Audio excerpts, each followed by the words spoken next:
था कि अब मुझे नॉर्सेट 8 क्लियर करना है। मुझे नहीं पता था ये इतना हार्ड होने वाला है। आया, मैं क्वालिफाइड भी हो गई। अचानक से ऐसे हुआ था कि मेरी ऑल इंडिया रैंक आई थी।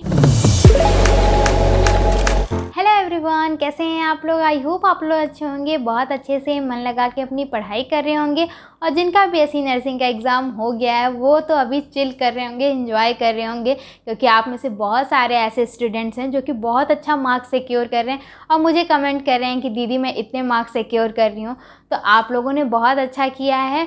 तो आज की वीडियो स्पेशली मेरे लिए है क्योंकि मैंने नॉर्सेट 8 का एग्ज़ाम दिया था और आप लोगों में से बहुत सारे स्टूडेंट्स बहुत जानना चाहते हैं कि मेरा रिज़ल्ट क्या रहा, मेरी रैंक क्या रही। तो आज की वीडियो में मैं वही डिस्कस करूँगी।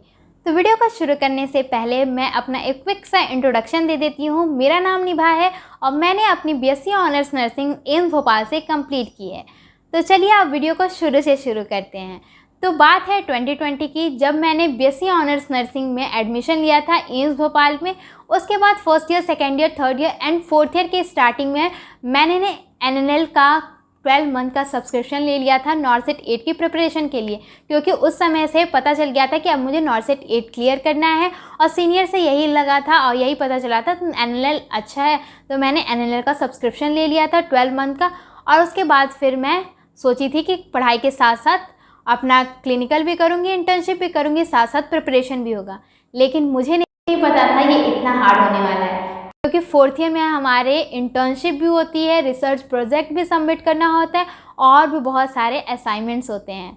बट जैसे तैसे करके जब भी टाइम मिलता था हम लेक्चर्स अटेंड करते थे। डेली मैं लेक्चर अटेंड कर लेती थी और नोट्स बनाती रहती थी, अपनी जो भी नोट्स होते थे। उसके बाद जैसे जैसे करके हमारा इंटर्नशिप कंप्लीट हुआ और 2024 के दिसंबर में हमारा जो कि है कोर्स कंप्लीट हो गया और एम्स भोपाल को छोड़कर मैं अपने होम टाउन बिहार आ गई।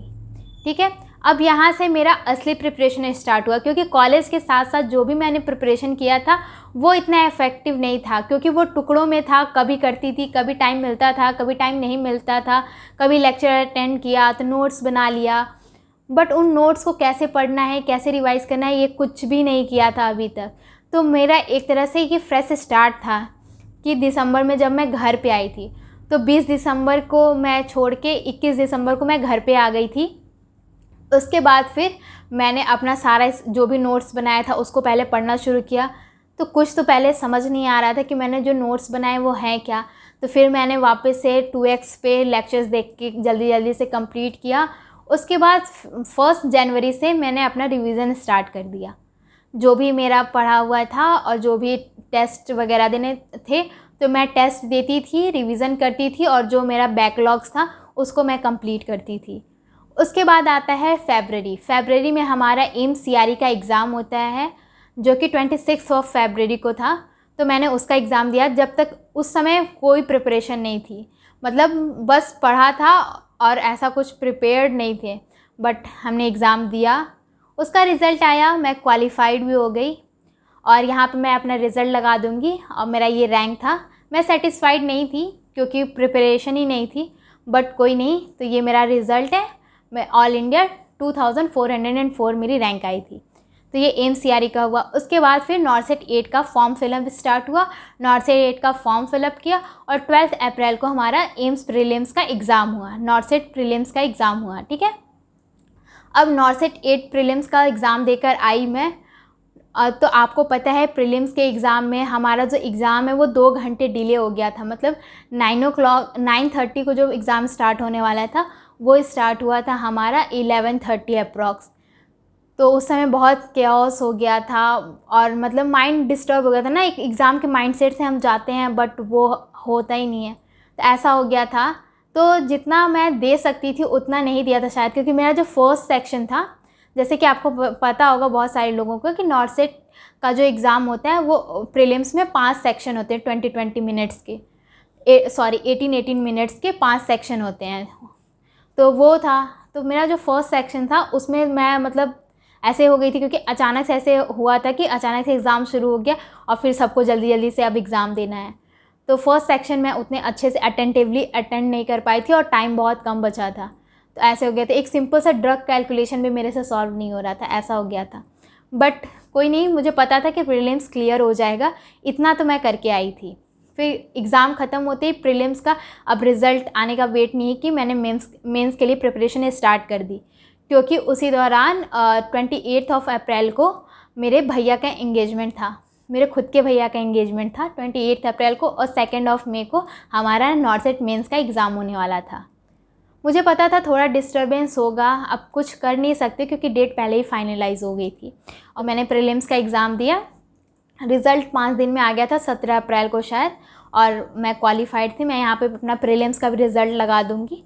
तो ये मैंने स्कोर सिक्योर किया था 96 परसेंटाइल। ठीक है, अच्छा तो नहीं था बट कोई नहीं, और अच्छा दे सकते थे। उसके बाद मेंस की मैंने प्रिपरेशन स्टार्ट की। 28 को मेरे भाई का एंगेजमेंट हुआ। उसके बाद फिर एंगेजमेंट के बाद 2 मई को मेंस का एग्ज़ाम आता है। ठीक है, फिर मेंस का एग्ज़ाम मैंने दिया। मुझे लग रहा था मेंस का एग्ज़ाम अच्छा था, सिंपल था, ज़्यादा टफ़ पेपर नहीं आया था, अच्छा गया था। मैंने 136 क्वेश्चन अटैम्प्ट किए थे। उसके बाद फिर ऑनलाइन जितने भी कोचिंग इंस्टीट्यूट से वो मेमोरी बेस्ड क्वेश्चन निकालते हैं, उनसे मैच किया था। ठीक है, सही लग रहा था हो जाएगा। फिर मेंस का रिज़ल्ट आता है। ठीक है, उसको भी मैंने क्वालिफ़ाई कर लिया था और मेरी ऑल इंडिया रैंक आई थी 2670। और ये मैं क्लिप भी यहाँ ऐड कर दूँगी, मैं जब रिज़ल्ट देख रही हूँ, रिज़ल्ट देखने के बाद मेरा क्या एक्सप्रेशन था, क्योंकि मैं खुद से ये एक्सपेक्ट नहीं की थी। मैंने सोचा था अंडर 1000 मेरी रैंक आएगी और मेरी मार्क्स 100 आ जाएंगे, बट जब स्कोर आया तो नेगेटिव इतने आए और ये रहा मेरा रैंक। मुझे पता था कि इस पे मुझे शायद कोई एम्स नहीं मिलेगा, क्योंकि सीट 2200 अप्रॉक्स थी। निराशा हुई, बट फिर भी होप थी, क्योंकि बहुत सारे लोग कह रहे थे मिल जाएगा, कोई ना कोई एम्स अलॉट हो जाएगा। उसके बाद जो अलॉटमेंट हमारा लिस्ट आया, अलॉटमेंट लिस्ट में मेरा रोल नंबर नहीं था, मतलब मुझे कोई भी एम्स अलॉट नहीं हुआ था।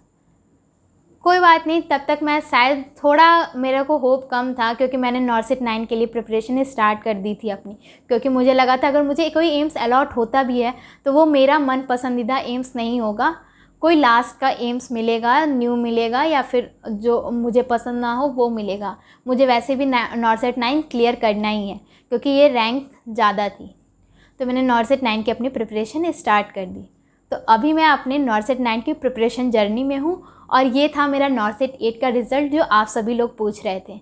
मैंने वैसे एग्ज़ाम क्वालिफ़ाई किया, दोनों स्टेज क्वालिफ़ाई किया है, और मेरी रैंक भी है। मैं इतनी भी डिसअपॉइंटेड नहीं हूँ, क्योंकि मेरा फर्स्ट अटैम्प्ट था, बट कोई नहीं, हम सेकंड अटैम्प्ट देंगे और अच्छा करेंगे। तो ये था मेरे नॉर्सेट 8 का रिज़ल्ट जो आप सभी लोग पूछ रहे थे। तो मैंने ऑनेस्टली सब कुछ आपको बता दिया है, और नॉर्सेट 9 में मैं वो गलतियाँ नहीं करूँगी जो कि मैंने नॉर्सेट 8 में किया था। जो भी मेरी कमी रह गई थी रिवीजन में, जहाँ भी, वो सब पूरा करेंगे, और आप लोग मेरी इस जर्नी में साथ रहेंगे। तो अगर आप भी नॉर्सेट 9 का एग्ज़ाम देने वाले हैं तो आप भी मेरे इस जर्नी में शामिल हो सकते हैं। मैं डेली कोशिश करूँगी अपनी जर्नी का छोटा सा पार्ट आप लोगों के साथ शेयर करने की। तो कुछ नहीं करना है आपको, बस मेरे चैनल को सब्सक्राइब कर लीजिए और सारे नोटिफिकेशन ऑन कर लिए, ताकि मैं अगर कुछ भी नया अपडेट डालती हूँ तो आपको सबसे पहले मिल जाए। तो मेरी इस जर्नी में साथ बने रहने के लिए धन्यवाद। मिलते हैं आपसे नए वीडियो में नए टॉपिक के साथ, तब तक के लिए बाय बाय।